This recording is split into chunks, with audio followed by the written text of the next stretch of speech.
Chicken korma, egg korma তো আপনারা অনেকবার বানিয়েছেন এবং খেয়েছেন। আজ আমি লাউ দিয়ে একটা কোরমা বানাবো। চলুন রেসিপিটা শুরু করি। এখানে আমি চালমগজ, পোস্ত, কাজু বাদাম, সাদা তিল নিয়ে নিয়েছি। এগুলো আমি পেস্ট করে নেব।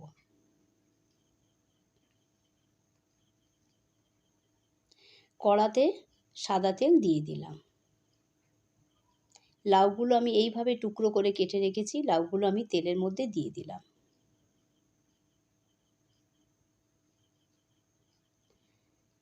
লাউয়ের টুকরোগুলো আমি হালকাভাবে ভাজবো, বেশি লাল লাল করে আমি ভাজবো না।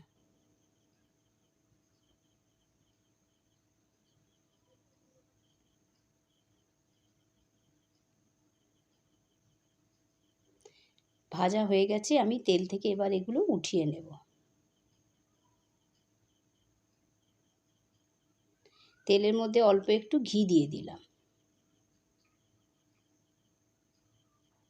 ফোড়নে দুটো শুকনো লঙ্কা দিয়ে দিলাম, দুটো তেজপাতা দিয়ে দিলাম, গোটা গরম মশলা, লবঙ্গ, দারচিনি ও ছোটো এলাচ দিয়ে দিলাম। মশলাগুলো আমি 30 সেকেন্ড মতো ভেজে নেব। মশলা ভাজা হয়ে গেছে, এবার আদা আর কাঁচা লঙ্কার পেস্ট আমি দিয়ে দিলাম। আদাটা আমি ভেজে নেব যতক্ষণ না কাঁচা গন্ধটা চলে যায়।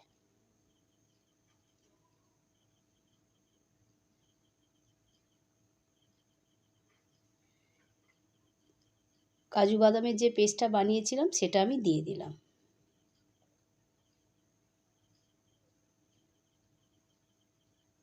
তেলের সঙ্গে ভালো করে মিশিয়ে নেব। গ্যাসের ফ্লেমটা অবশ্যই লোতে রাখতে হবে, না হলে তলায় লেগে যাবে।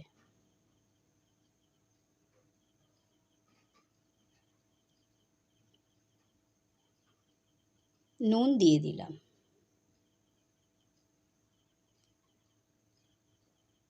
কাশ্মীরি লঙ্কার গুঁড়ো অল্প একটু দিয়ে দিলাম।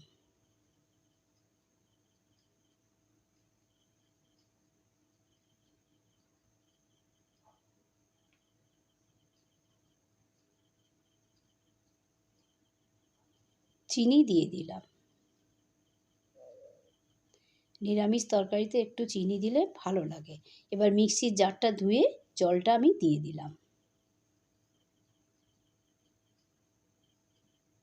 মশলাগুলো একটু ভালো করে আমি কষিয়ে নেব।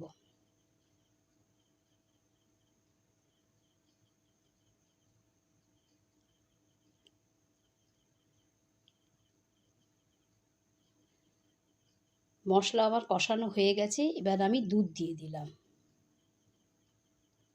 এখানে আমি কোনো জল ব্যবহার করলাম না। দুধের সঙ্গে মশলাটা ভালো করে মিশিয়ে নিলাম। আমি আরেকটু দুধ দিয়ে দেব। এবার ঢাকা দিয়ে ফুটতে দেব। গ্রেভিটা ফুটে উঠেছে, এবার আমি লাউয়ের টুকরোগুলো দিয়ে দেব।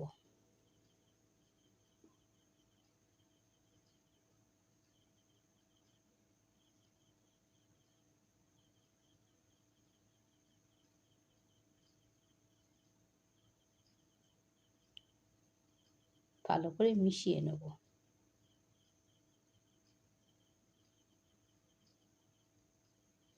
এবার ঢাকা দিয়ে সিদ্ধ হতে দেবো। দেখুন লাউ পুরো সিদ্ধ হয়ে গেছে।